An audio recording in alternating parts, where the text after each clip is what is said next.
ரமேஷ்க்கு வந்த 3 AM call, மீனாவோட mirror incident, இதெல்லாம் incidents இல்லை.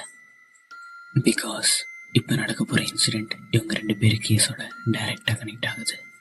அருண், அவன் அவங்க ஃப்ரெண்ட் குரூப்பில் ஒருத்தன். ஒரு நாள் லேட் நைட்டில் அருண் லாஸ்ட் பஸ்ஸில் ஏறி வீட்டுக்கு போகிறான். பஸ் ஆல்மோஸ்ட் எம்டியாக இருக்குது. டிரைவர் கண்டக்டர் தவிர வேறு யாரும் இல்லை.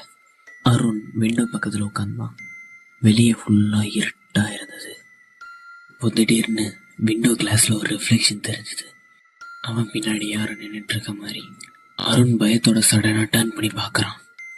ஆனால் சீட் ஃபுல் எம்டி. பின்னாடி யாருமே இல்லை. ஒரு நிமிஷம் சைலன்ஸ். அருண் திரும்ப விண்டோவில் பார்த்தான். அந்த ரிஃப்ளெக்ஷன் இப்போ இன்னும் க்ளோஸராக இருந்த மாதிரி இருந்தது. ஃபேஸ் தெரியல. அந்த ரிஃப்ளெக்ஷன் அவன் மேலே சாயிற மாதிரி அவனுக்கு ஃபீல் ஆச்சு. அந்த மிரர் கொஞ்சம் கொஞ்சமாக கிராக் ஆச்சு. அர்ஜுன் அப்படியே ஃப்ரீஸ் ஆயிட்டான்.